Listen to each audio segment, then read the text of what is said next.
ladies and gentlemen, gays and gals, friends, Romans, countrymen, presenting Vanderbox on the Rockz with Chester Vanderbox.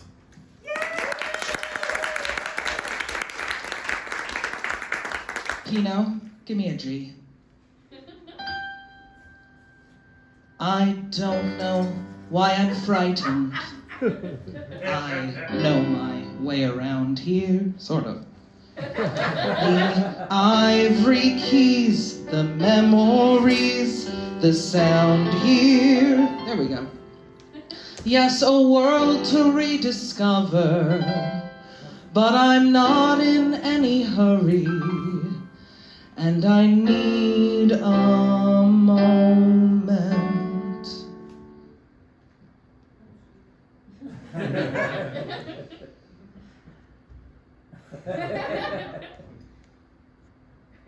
Okay, thanks.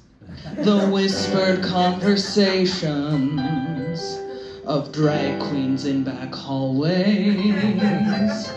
The atmosphere as thrilling here as always. Yes, a world to rediscover, and with magic in the making. Why everything's as if we never said goodbye. I've spent so many mornings, where am I? Just trying to miss you. Somewhere are the words. So watch me fly, we all know I can do it. Is that the right part? Could I stop my hands from shaking? Has there ever been a moment with so much to live for? Do you know where I am? Yeah. Great. Good start. This time can be bigger, This time can be bigger? Great. Let's. Yeah, I agree. And this time will be bigger and brighter than we knew it. So watch me fly. We all know I can do it. Could I stop my hand from shaking? Has there ever been a moment with so much to live for? The whispered conversations. What? Of drag queens in back hallways. So much to say, not just today, but always. We'll have early evening madness. We'll have magic in the making. Why everything's as if we never said hello. Welcome to Vanderbox on the Rockz. I am Chester Vanderbox. Hopefully we've met before. If not, enchanté. This is my beautiful accompanist for today, Pino Forte. Being here, lounging by the piano, it feels so right, but there's something missing. Oh, of course. On the Rockz. Cheers. Where was I?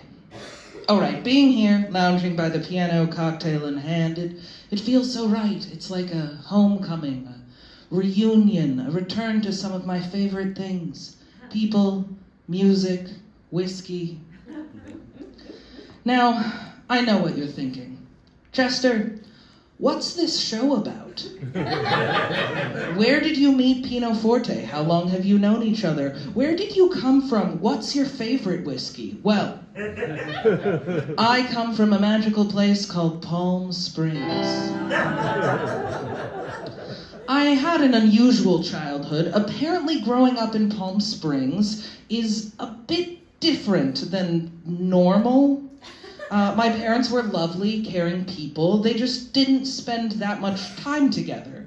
My mom preferred to spend time with her best friend and gardener, Maria, and my dad with his business partner, Paul. I didn't mind so much. I was busy spending time with their record collections. I would lay on the shag carpet and listen to record after record. My mom's shelf was full of fabulous ladies like Bette Midler, Diana Ross, Whitney Houston. My dad's shelf full of Broadway show tunes.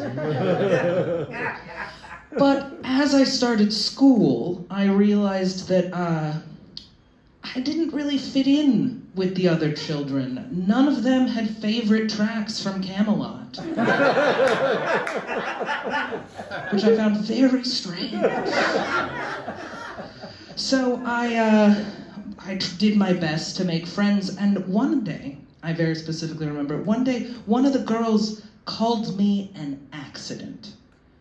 And I didn't know what that meant, but I could tell it was meant as an insult. So I went home and I told my mother, and she said, Chester, you weren't an accident, you were a statement. In that moment, I knew what kind of person I was meant to be. Whether my mother intended it or not, she had given me my life motto.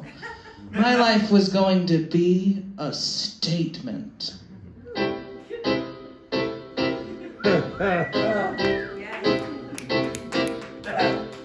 Don't tell me not to live, just sit and putter. Lice candy and the sun, well, it's the sun. Don't bring around a cloud to rain on my parade. Don't tell me not to fly, I've simply got to. If someone gets a thrill, it's me and not you. Who told you you're allowed to rain on my parade?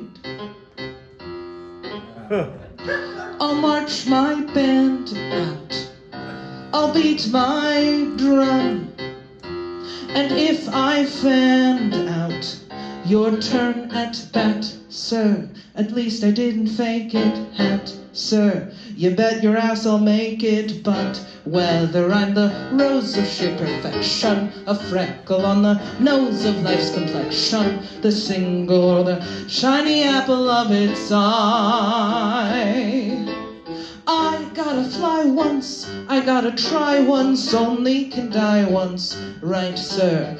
Ooh, life is juicy, juicy, and you see, I gotta have my bite, sir. Get ready for me, love, 'cause I'm a comer. I simply gotta march, my heart's a drummer.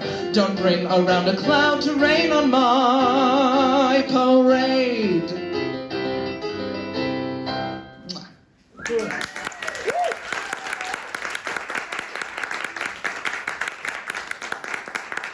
That was only the start of how I came to be the fabulous creature that you see before you. It's funny how some people think they're knocking you down when really they're just adding fuel to your fire. A toast to unexpected kindling.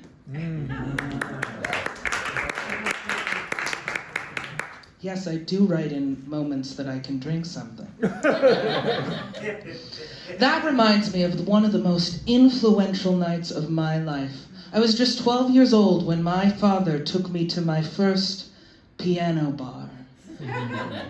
He didn't intend to take me, but my mom had a date with Maria, and my father forgot he was watching me, so he brought me along. I sat at the back table with my father and Paul in this dimly lit bar. My father ordered me a Shirley Temple with extra cherries.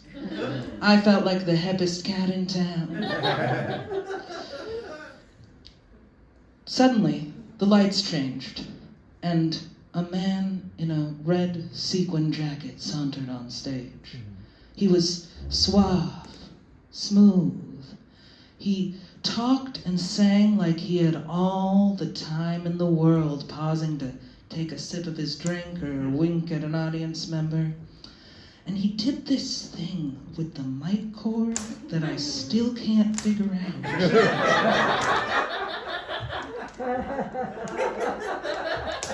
Anyway. My dad caught me staring slack-jawed, and he said a sentence that would change my life forever. He said, "Chester, that's a lounge singer." My heart skipped a beat. A lounge singer? This was clearly the greatest and most coveted profession of all time. It was then that I knew, someday, I would grow up to be a lounge singer. It's 2:45. There's no one in the place except you and me. So set 'em up, Pinot. I got a little story that you ought to know. We're drinking, my friend, to the end of a brief episode. Make it one for my baby and one more for the road. I got the routine. Put another nickel in the record machine. Feeling so bad. Can't you make the music easy and sad? Could tell you a lot, but you've got to be true to your code. Make it one for my baby and one more for the road. You never know it, but buddy, I'm kind of a poet, and I got a lot of things to say. And when I'm gloomy, won't you listen to me until it's talked away? Well, that's how it goes. And Pino, I know you're getting anxious to close. Yeah, roll your eyes. That's for the cheer. I hope you don't mind me bending your ear. But this torch that I found, it's gotta be drowned or it soon might explode. Make it one for my baby and one more for the road. Make it one for my baby and one more for the road.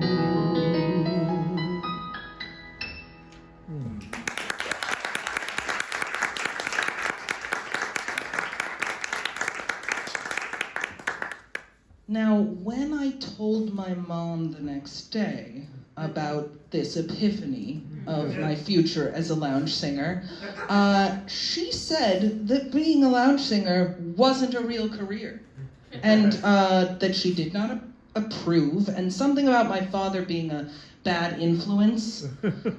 I didn't understand. What's wrong with wanting to spend your nights singing by a piano while people get drunk around you? It seemed a perfectly reasonable aspiration for a 12-year-old. Right? Yeah. Thank you. But I knew in my soul that this was my calling. And so I turned to my mother.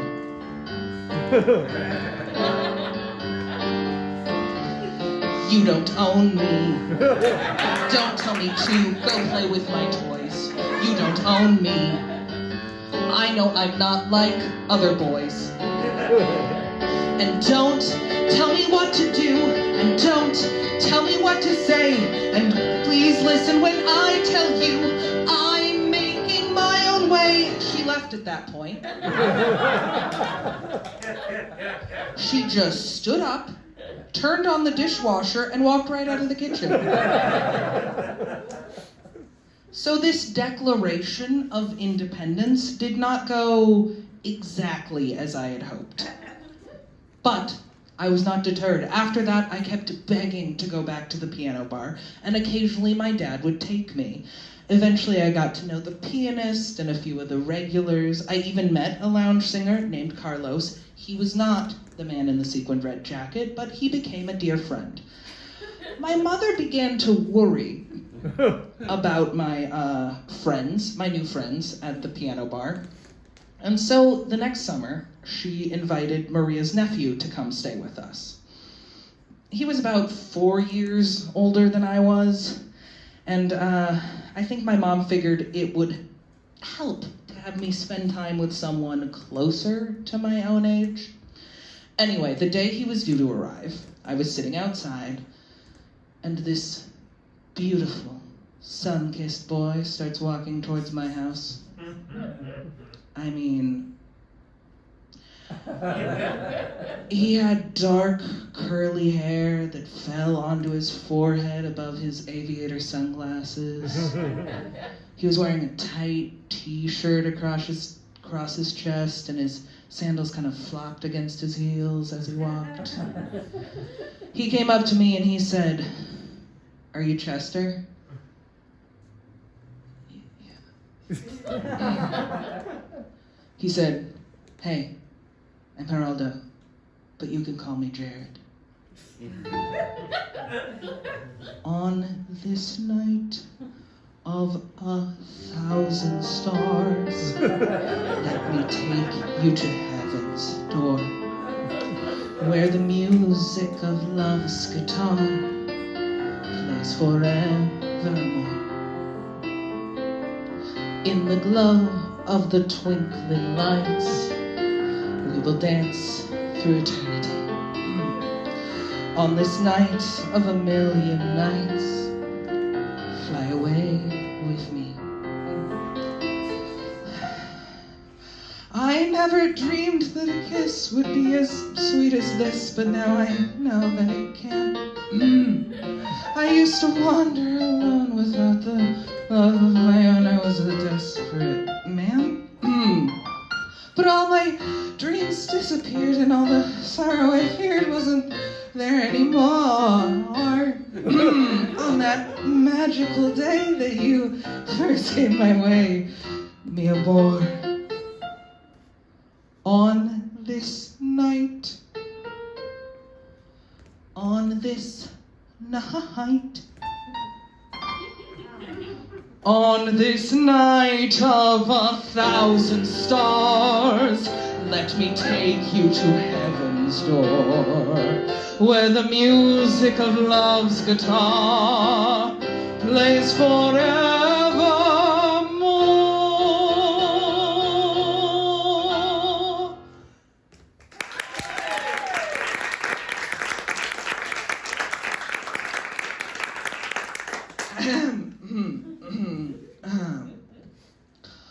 Honestly, I couldn't tell what I wanted more, to be him or to be with him.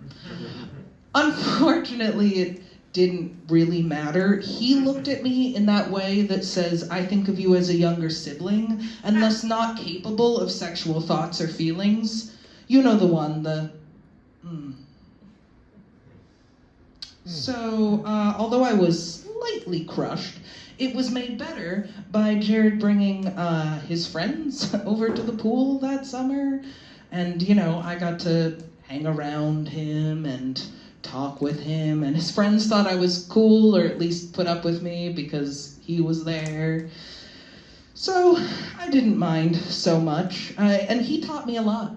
He also asked me a lot of questions about myself.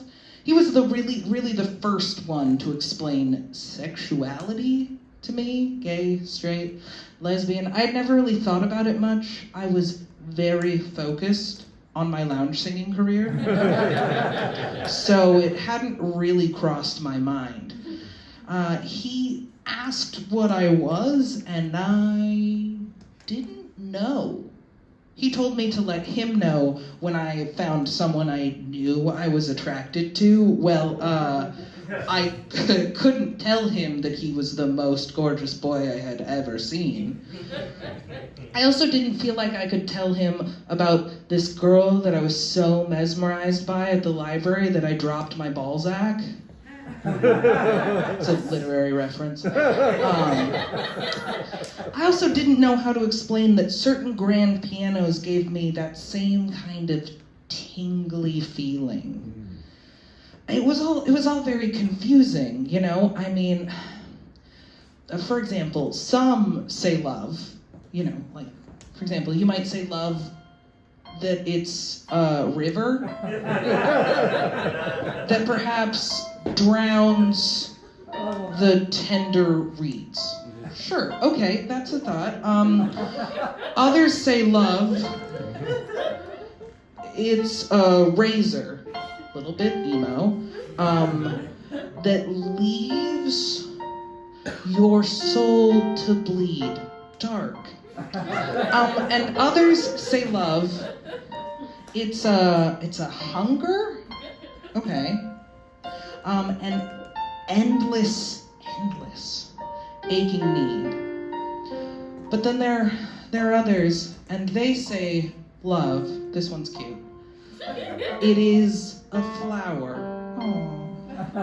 And you, it's only seed, right? Like that one's sweet. It's the heart afraid of waking that never takes a chance. It's the dream, no, it's the afraid of waking, that's what never takes a chance, that never takes a chance. It's the one who won't be taken, Liam Neeson, who cannot seem to give. And the soul afraid of dying, darkness, that never learns to live. If just remember, in the winter, far beneath the bitter snow, very cold, lies the seed, right, that with the sun's love, melting snow, in the spring, change of season, becomes the rose.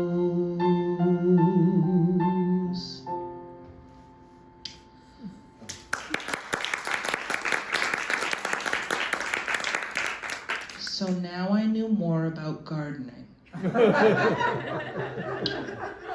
But when it came to love, sorry to say that didn't really help much.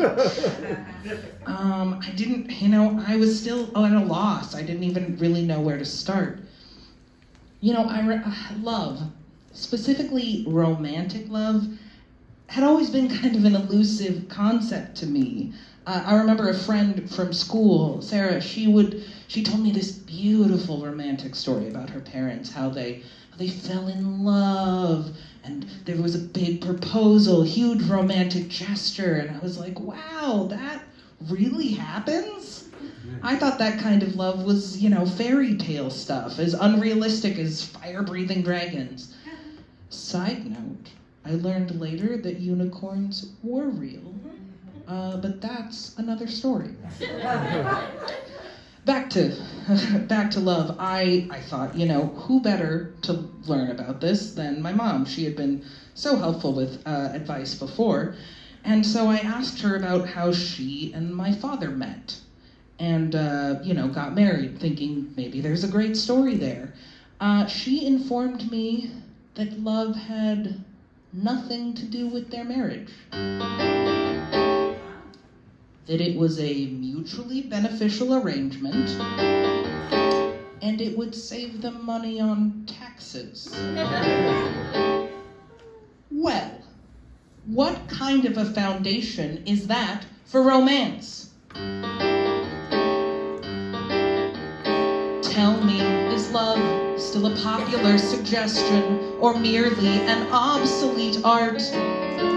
Forgive me for asking this simple question. I'm unfamiliar with the heart. I am a stranger here myself. Why is it wrong to murmur I adore you when it's shamefully obvious I do?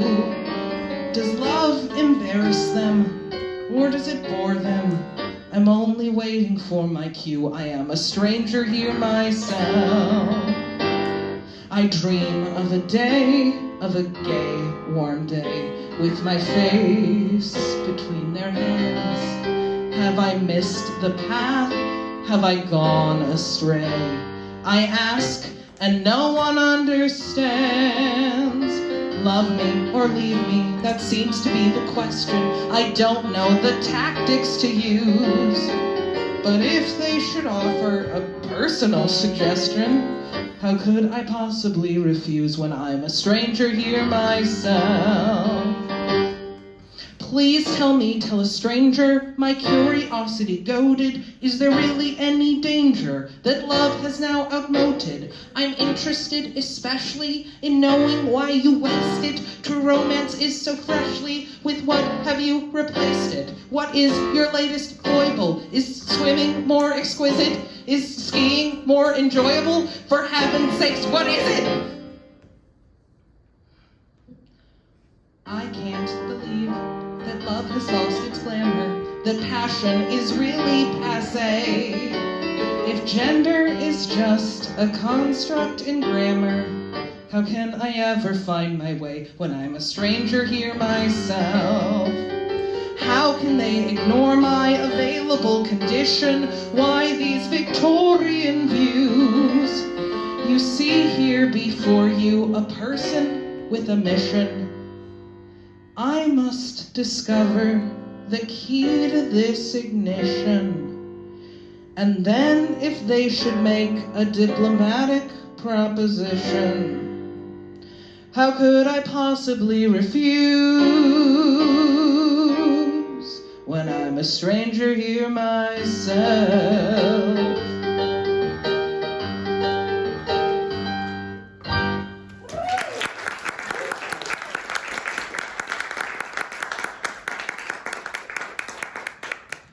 Will Chester understand love? What will happen with Jared? Isn't there a Sondheim number? Where is this going?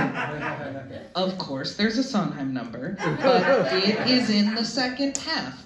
And we aren't doing the full show right now, so you'll have to come back next time for the full version of Vanderbox on the Rockz.